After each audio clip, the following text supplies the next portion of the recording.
Hey guys, Vice Bump here, bringing you this Shadowlands Unholy DK talent guide.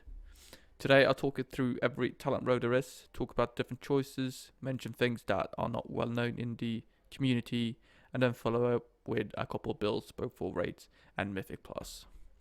So start up, we have the level 15 row, we've got the Infected Claws talent. This is kind of the go-to AoE Mythic Plus pick. It makes it so that your Ghoul's Claw ability has a probability of applying festering wounds.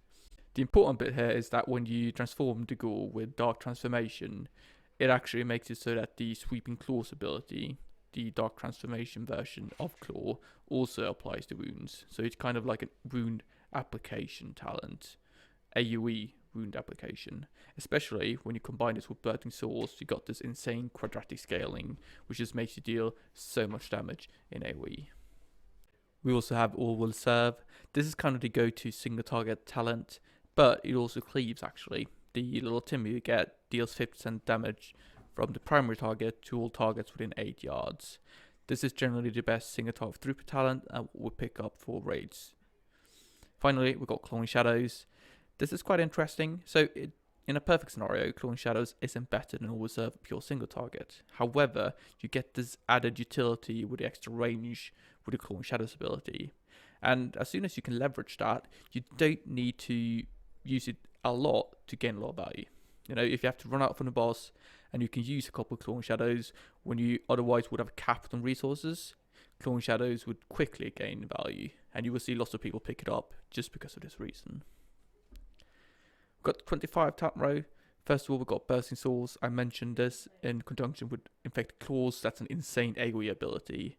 However, we kind of only pick it up if we want that big AoE. So if we do want a bit more single target, which is actually very common in raids, but also quite common in Mythic Plus. You know, you do need to kill those bosses. You need to kill those prideful lads. So Bursting Swords is like the big AoE talent in this row.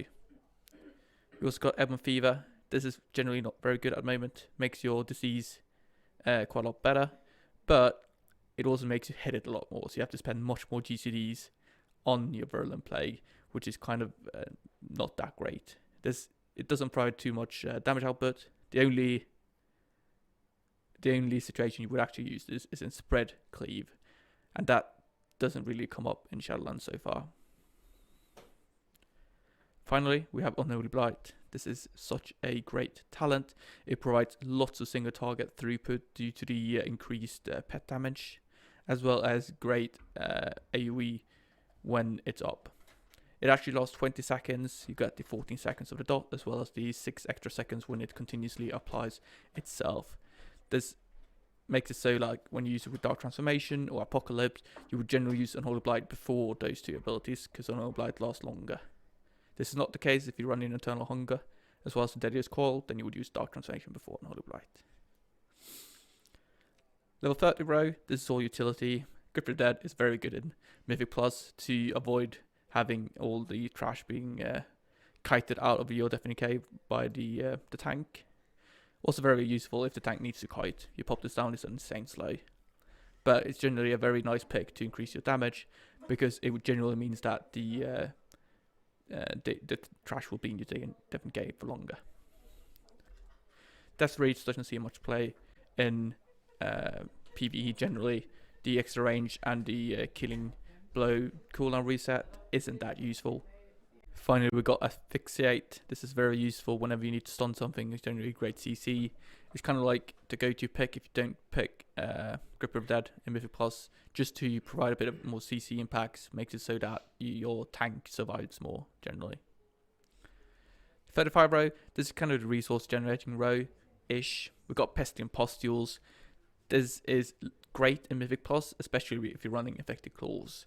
You will apply lots of wounds to lots of targets, and when you burst them in your Deafening Cave window, you will proc Runic Corruption most likely, and it just makes the AoE rotation a lot smoother.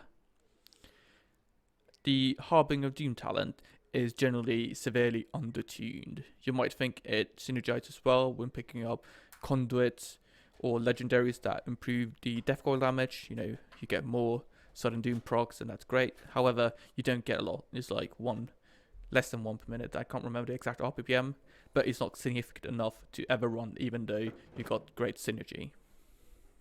Finally, Soul Reaper. This is such a great single target throughput talent. Having an execute and having this hard hitting one just gives you lots and lots of single targets, which makes it so that you pretty much always pick Soul Reaper in a raiding setting. Actually, the Soul Reaper gameplay in a raiding setting is one of the major shortcomings of a lot of people. If you're looking to improve your DPS, it is very commonly the fact that you're not using Soul Reaper enough. It should be used on cooldown when a target is below 35% health, and you should also save the GCD for it so you can always use it as soon as it comes up. For the foot row, this is more of like a defensive utility row. Spellator is generally a good pick in Mythic Plus if you need to get that bigger AMS. However, we've got Wraithwalk in this row, and Wraithwalk is such a lovely addition to our lacking mobility. I would say that's kind of the default pick, because a Death Knight can always use a little bit more mobility, especially in a raiding setting. We've also got Death Pact, which is like a very good heal. It doesn't heal that much in total because you get a 30% absorb shield when you heal at 50%, so there's only a 20% effective heal. However, when you're dropping low, you might die in the next second. Death Pact is such a useful button to press. It gives you great extra survivability, and it is a solid pick in raiding if you don't need extra mobility from Wraithwalk. The level 45 row is pretty much dominated with Unholy Pact. It just deals so much more damage than the other options. One thing people sometimes worry about with Unholy Pact is that the ads or the boss won't be hit by the flaming chain between you and your pet. However, the AoE is very forgiving. You got the AoE both around you and the pet as well as around the chain, so you will be very unlucky if the chain doesn't hit whatever you want it to be hit. You know, if you're hitting a big pack in Mythic Plus, do not worry about pet positioning. You will deal damage with Unholy Pact. We've got Pestilence. This applies wounds with your Death and Decay. This is actually target capped. You can't apply more than 1 wound per overall Death and Decay tick, and you can't get more than 11 total. So it's worse than it looks, and it's generally not very powerful because the wounds are kind of spread out in your Death and Decay window. You don't get them all up front. It's not that many wounds, etc. It's simply much worse than Unholy Pact. We also got Defile. This isn't good either. Also because Unholy Pact is great, but Defile simply doesn't do that much damage, and you really don't need the reduced CD on Death and Decay that Defile provides. You might think that running Night Fae and picking up the Death Certainty legendary could be good with Defile, because then you would have like a permanent 8% strength buff. However, it turns out this is not worthwhile, so Defile is pretty much never a pick. For Mythic Plus, the reduced Death and Decay CD isn't that powerful either. You know, 30 seconds is quite short for AoE cooldown, and you generally will have it up for every single pack, because, you know, you're going to take some time to kill the pack after you put down Death and Decay, so it will always be up for the next, and you won't be able to leverage the reduced cooldown on Defile. Finally, we got the 50 bro, Army of the Damned. This is the go-to single target pick. For raids, this is much more damage than the other options. This is kind of to do with the fact that Mastery no scales with pets, so having 2 Army of the Dead will be significant in a raid fight. Summer Gargle is undertuned, as it has been for quite a while. It simply doesn't provide enough damage output as a pure single target cooldown. Finally, Unholy Assault. This is kind of like the AoE option. The haste and extra wounds plays quite nicely into the Mythic Plus wound gameplay, and it's kind of the only talent that actually scales in AoE. So if you're picking up a heavy AoE Mythic Plus build, you would choose Unholy Assault. Great, so that was all the talents, talking about the usage and such. So let's look at some talent builds. For raids, this is what I recommend. It's the best single target throughput build, and it just picks the option in every row that throws the most single target. You can augment this slightly and pick up Clone Shadows This is specifically good for bosses when there's lots of downtime. You know, you have to run out and you have to like not be at boss much. Fights like Sludge Fist would be a good Clawing Shadows fight. You know, you have to run out from the AoE quite a lot, and having Clawing Shadows in that moment is quite a lot of value. Other than that, you don't really want to pick anything else than these talents. You know, if you do, you're gonna hamper your single target throughput. So this is quite rigid, and it's a good build for every single situation in raids. Alright, for Mythic Plus, it gets a lot more tricky. So to start off, here I got the big AoE rune build.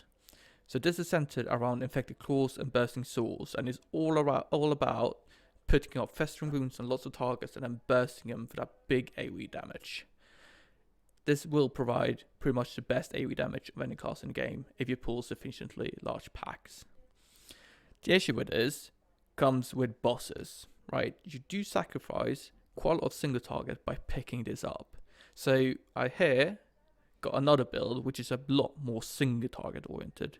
We pick up Unholy Blight, we pick up All Men Damned, we pick up Soul Reaper, but we still have Infected Claws. So what we got here is something that will deal solid AoE damage, but a lot more single target. And that's quite crucial, because bosses and prideful lads, that kind of thing, will be important to kill, right?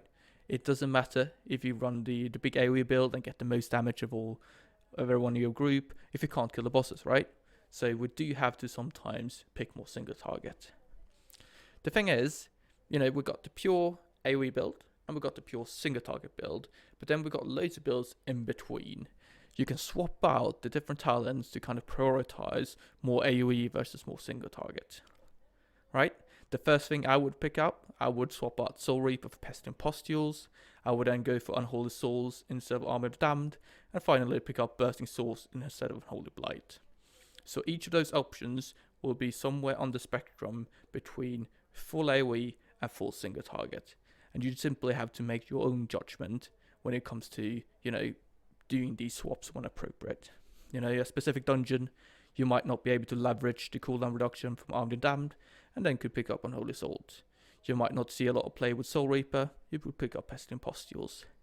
It's tricky, I can't give you a strict answer, but generally pick the single target build for Tyrannical Week, pick the AoE build for Fortified Weeks. You can pretty much always pick the single target build and we'll be fine, because you will bring lots of AoE as well as great single target. Alright, that was everything I had for you today. Do leave a comment down below if you have anything to say or any questions. You can always hit me up on the Across Discord or PM me. I'm more than happy to answer any questions. Do consider subscribing if you want to see more of this kind of content. Thank you very much for watching, and stay tuned for more content. Thank you.